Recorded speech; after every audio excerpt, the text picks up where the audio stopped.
No one knows what it means, but it's provocative. No, it's not. It's Gets the gross. people going.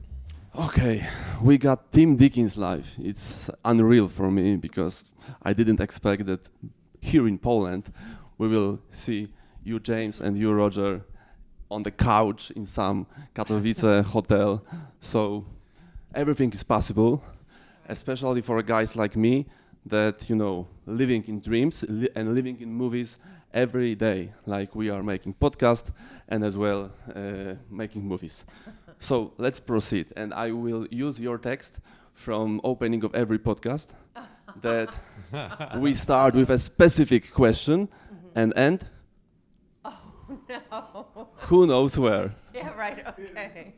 Yeah, so the first one, let's start by byways. So Roger, please tell me what's the story behind byways as a project? Not much of a story, really. I mean, I started as a young man thinking I would be a still photographer, and so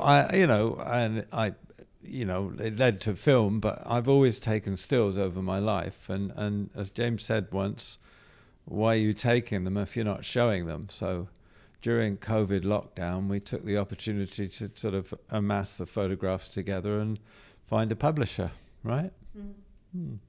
That's about it. And it worked. Yeah. And as I read, you started making these photos back in 70s, back in the rural North Devon. Yeah, well, I was at art college, and that's when I really discovered I like photography, image making. And I was lucky enough after art college to get, it was less than a year, working at an art center, and the idea was to record rural life, yeah. So it was a great year for me to just kind of work and experiment and, explore with a camera. And and it lasted like till this day, like you still making photos like that? Yes, I was out in Katowicach yesterday for about 6-7 hours wandering around with my camera, yeah. Oh, exactly. And what's the camera? You use the same one throughout the years or you change? No. I started off with a very cheap second-hand Praktika, and I think the lens was even a plastic lens, you know. I mean, it was very cheap stuff when I was a student, but now I work with a Leica, so. But in byways, it's like the photos from that camera, the cheap one, the plastic one, as well as, you know, the recent ones made out of better one.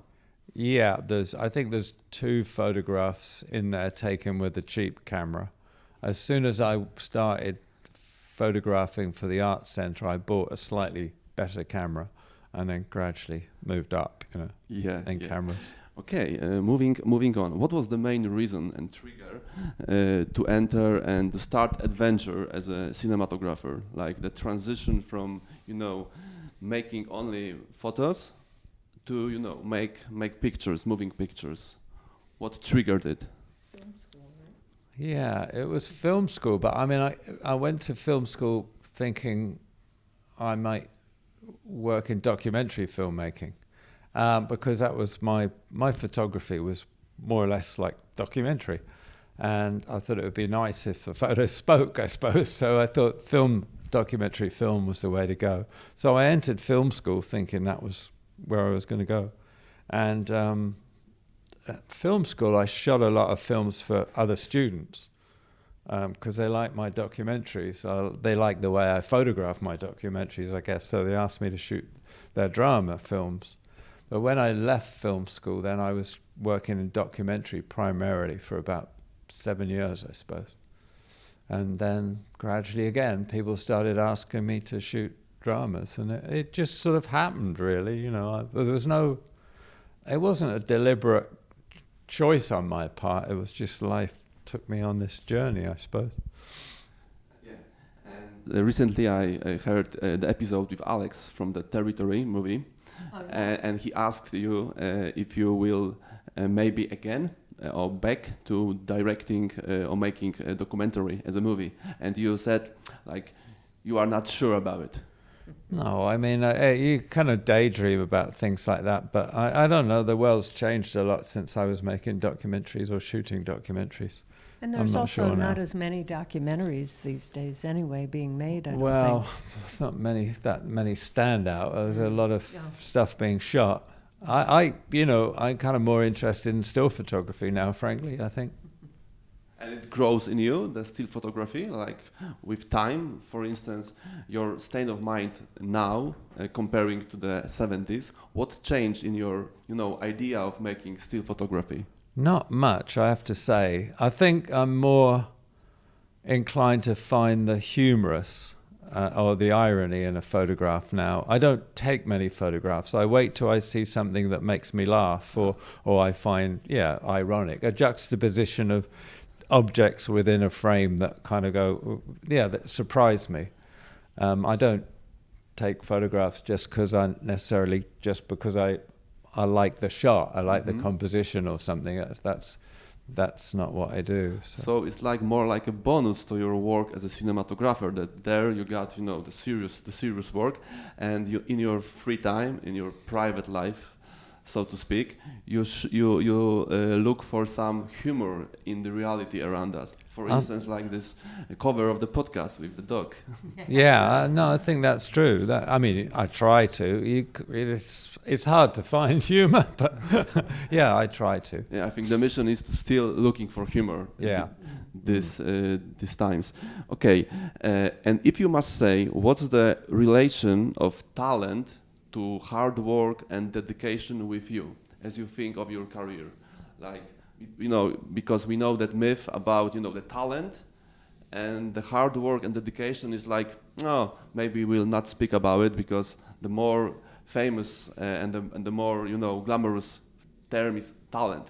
But what's the reality of being a craftsman like you, the artist, considering how much work is it to be at that level, and how much is only a talent, as they say? Well, you just said it. Craftsman. I see myself as a craftsman. I don't like the word art, frankly. I think it takes a lot of concentration. I think I think to do your job well, it doesn't it. It takes a lot of concentration, and And it's not always it is not the most glamorous job in the world. And so sometimes it's tough and we're shooting in the rain and it's cold, but you have to believe in what you're doing and there's a reason to continue on. So the more tenacity that you have, the better you'll be. Yeah, exactly. And my question from the end would be, when you feel overwhelmed or unfocused, what do you do? Because there's a lot of tension, I suppose, when making movies like Blade Runner. So what's your method to conquer this overwhelming projects and this, unfocused state of mind? You go out and take pictures. I relax by taking pictures, but I'm walking around. But no, I think I'm not just Blade Runner. I think when you read any script, when you first read a script, it can appear overwhelming. But that's the thing about hard work, is you start and you break it down. You break it down with a director and you kind of say, what are the elements we need? How are we going to kind of create the individual parts that make the whole? And when you sort of analyze a script and work with the practical issues of how you make the film, then it becomes easier, especially if you're we've been so lucky working with the directors we work with. It's such a sort of wonderful collaboration. So you're not by yourself. You work with a crew of people. I mean, I've been working with the same camera assistant, a good friend of ours, for over 30 years. So you have support of all these people. So, it can appear daunting, like a Blade Runner or 1917 in particular felt daunting, the idea of what was being asked for. But I say you kind of work it out. It then becomes a sort of just practical issues. Yeah, and the more that you work it out and prep, the more you're actually present on the shoot day, because you're not trying to figure out what you're going to do because you've already sort of figured that out. You can just see what's in front of you and react That's to right, that. isn't it? Yeah, I mean, the trick is to do the prep so that the day you're on the set, you can just react instinctively to what's around you. You're not actually worrying about all the where am I going to issues, put the light? You've kind of dealt with that in your mind previously. Yeah. Yeah. Exactly. Okay, what gives you a fact that you are at the same time partners in life and partners on the film set? What's the energy? What's the trade-off maybe of that connection that you live on the, both sides of private and Well, I mean, it's great because when you're working on a film, it's a very intense experience. So you meet people and become very close friends with them. So at least we have the same close friends. So that's really important.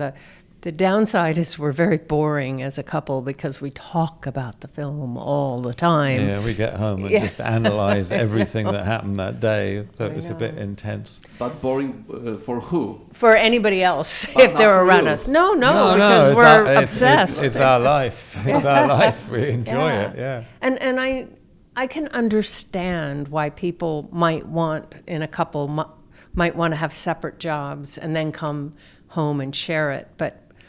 And I get that, but for us, it's more exciting and invigorating to be doing the same thing and have the same goals. Sharing and, it, yeah. And of all the places we've been and the people we've met, we've shared everything. Yeah. And it's kind of wonderful, Yeah, I think that I can only imagine that, for instance, working on Blade Runner, for instance, or Sicario, it's like if only you, Roger, would be the working guy on the project and you, James, not, it would be like the hollow space between you that all the time, all the memories, the excitement will be only on one side, not both. Exactly, yeah. And then, of course, being two people, one will remember one aspect, the other one will remember the other aspect. So together, we've got the full picture. Better memory. Collective mind. Yeah. Okay, so what's the reason you started Team Deakins and what gives you Team Deakins podcast as a project for you? I think that when we were doing, we have a website, and the website is in order to share information.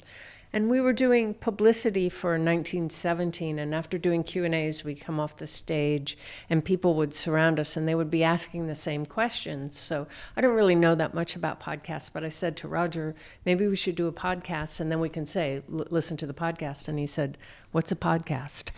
And so I started trying, because I didn't know anything, and I didn't know anything about sound, because I just do pictures normally. So I started learning all this stuff. And we started it by talking to a guy in Ariflex, and then the pandemic came. And so we actually started it as between him and me and just talking. But then we started talking to a couple of other people, and then it took off on its own because we realized it was about the passion, that everybody had the same passion to make the films. And for us in the pandemic, it was great because we did it by Zoom, so we got to see people. We got to meet people that we actually hadn't worked with and didn't know. In the beginning, it was all people we already knew. Yeah, and but then we ran during out. the pandemic, we thought, well, let's see if we can talk to such and such a person. Mm-hmm. So we've been talking to people. I mean, we talked to the great Russian director. Yeah. I mean, we haven't met until actually we met him a couple of weeks ago. We were in Paris and we met him up. We met up with him, and it was really wonderful. So it's been great for us, hasn't it? Really. And we also somebody said to me at one point, it feels like being at one of your dinners, because we have a big old table and we have a lot of people come over, and eavesdropping on a conversation, and then that became our concept, that we're just having a conversation and it's open to other people to listen to. But we do extensive notes beforehand, we watch all the movies, and then we don't really pay attention to it because we just listen to what they're saying. Mm-hmm. And because we just can't help but prep. That's just what we do. But it's interesting that way, because a conversation can go any direction, and you just sort of find out things that way, and it's Yeah, and I like in Team Deakins podcast the fact that as the premise says, that you don't know where we'll end up. So it's like, wow, I recently heard the John Turturro episode. Yes. The whole story with Scorsese, with this apartment. Whoa! I didn't see it coming at all.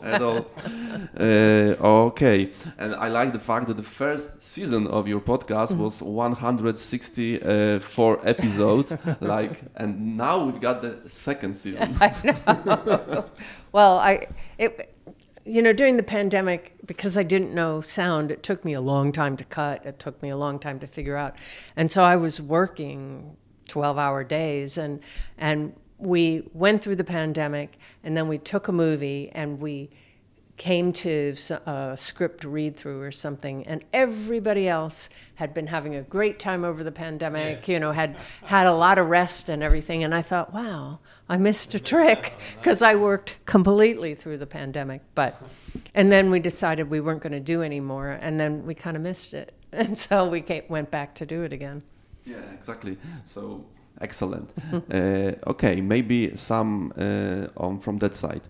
What would be your words of advice for new aspiring filmmakers, and what advice should they ignore? They should ignore anybody that says they can't do it. Somebody advised me when I was leaving film school, somebody highly established in the industry, and I won't mention their name, but and said that I didn't have a chance of working as a cinematographer. Well, they were wrong. Yeah, and they were wrong. Yeah. Hold my beer, as they say. Just that. Okay, hold my beer. So just have belief in yourself, because if I can do it, anybody can do it, frankly. I mean, And as you were just saying, too, that don't copy other people. Find your own eye. Yeah, find your own way of doing it. Yeah. Just explore the world visually. Just see everything you can, whether it's paintings or other films or photographers' work, or just walk in the streets and observing, and just use your eyes and find out how you want to express yourself visually, I'm looking forward to your photos of Katowice. For your eyes, what you find here. What's funny? What's funny here? Poland. It's a dark city, It's more like Blade Runner now. Yes. It actually is today, doesn't it? Yeah. But maybe it's something funny. I think he found a few things. I found a few, yeah. Please make it funny. Yeah, we need it. We need it in these days. Okay, now it's like rapid fire questions. So a quick one. Oh boy. Director you would like to work with? Too many to mention. Next. What is something that you believe that other people think is insane? That's politics, and I'm not going to talk politics. What are some common misconceptions about you that you hear from time to time and you think, no, it hasn't us? There's a photograph in the book that's in the exhibition of a dog jumping off a promenade.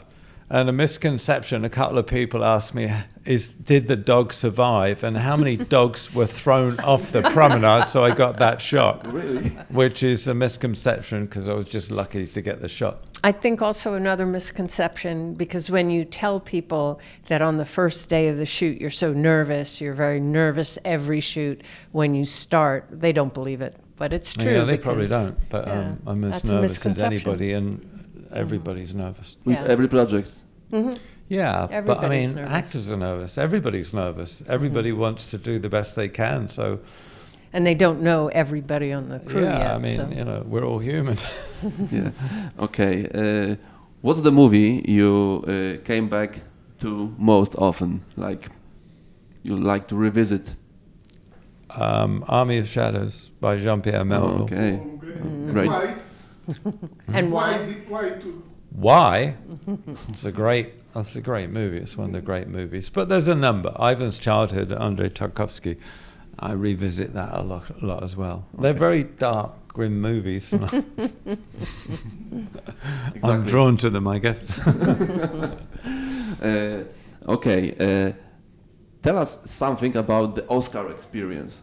How was that? Like you fought for the Oscar for how many times it was? I don't know. It was a few, but 13. we didn't fight for it. It just happens. Yeah. It's you can't be doing your craft for that. Yeah, of course. Because it's just kind of crazy, and Yeah. it was a big surprise after all that time when they Yeah. called out his name. But you know, those, like all the awards things, they're a celebration of movies. So, you know, how do you say one film is better than another? I mean, Ivan's Childhood was never at the Oscars, for God's sake, and that's one of the best films ever made, as is Army of Shadows, or how many more films could you mention that were never at the Oscars? Frankly, most of my favourite films from history were never at the Oscars. Same here. So, yeah. Exactly. So basically, it didn't change anything. Like, you do the thing the old way, and you know, because I can imagine that for some guys, it could be like, you know, the big boost of confidence, big boost of ego, that kind of way. No, it's more a problem really, because I got a great reputation as being somebody that never won. And now I've won, and now people don't you talk lost about that me reputation. And more than one, to be Yeah, precise. right. anymore. Yeah, see, that was even worse. Actually, There will be next. actually, a great friend of ours, Chris Menges, who won 2 Oscars, said the trouble was that after that, people didn't offer him so much work because they thought he would be too expensive and too high-powered. You know what I mean? And it's like, so, yeah, you got to be careful. Like the curse that you are, Yeah, you know, yeah, more pricey, and people Yeah. Yeah. avoid you. Like, oh Yeah. no, he's up here. yeah. We need middlemen. Yeah, so in a way, I'm very glad it's come late in my career, really. And so, what's on the plate for you next? Like in the projects beside Team Deakins these days, like what's coming? Because we are waiting, of course, in Poland for the premiere of Empire of Light. I've only seen the trailer. It looks like Roger Deakins 100% with these colors, with these slides. So that's behind. That's ahead of me. But what's ahead of you? Nothing right now. Nothing. We haven't found a script yet that, you know. Nobody that we're- sent us the script, Well- really, that we fall in love with, you know. Okay. That's the condition. Yeah, right. Fall in love with. Yeah, I yeah. mean, Yeah. it's always been like that. It's very hard to work on something You can't and put work your on passion something. into something Yeah. that if you don't really believe in it, Yeah. you know, and you know, we see our movies. We like working on films that are about people and about the real world, you know, so there's not that many being made at the moment. Well, and also it gave us a chance to take a break after the Yeah. last movie, and also to focus on the book a little bit. So we, Yeah, and- you know, I told the publisher we'd have some time, and so then we ended up coming here. Coming here, Which is yeah, great. yeah. Exactly. So the COVID made Team Deakins as a project. Byways, I suppose, as you Yep. said, and more time for yourself Yeah. to think things through, to just Yeah. relax. So Yeah. it's like in the Monty Python, always look on the bright Yeah, side yeah, of always life. look on the bright side and try and find some funny photographs Why to don't you take. sing yeah, it yeah. now? Sing that for us. Maybe we Sing the together. song. Yeah, right. Yeah, right. Yeah. Maybe we can do it Sing. together. No, It's you two. always God. look on the bright side of life. That's it, yeah. Roger. Oh, you'll never get You Roger never to do get me to that. sing. I'm sorry, no. Okay, guys, it was a big pleasure to end on this funny note. Yeah, So, our pleasure. Sing for you. Yeah. Thank you so much. Thank you. It was Yeah, very good. And we will. We want to have you best experience here. Besides of the grim, Well, grim yeah, can aura, you make the weather a bit better? but I think the humor will save us all. Yes. I think Like, so, In yeah. the darkest times, I think the humor is that light in the tunnel, Yeah. and it's our Yeah. mission to look for it. Yeah. So, guys, thank you very Okay. much. Thank you. It was, Thank it was you. an honor and pleasure. Our Thank you pleasure. so Thank much. you. And I read that Denis Villeneuve said that the only way to work with you is to try and flirt with disaster. Try to with disaster. That's funny. Didn't he know too well?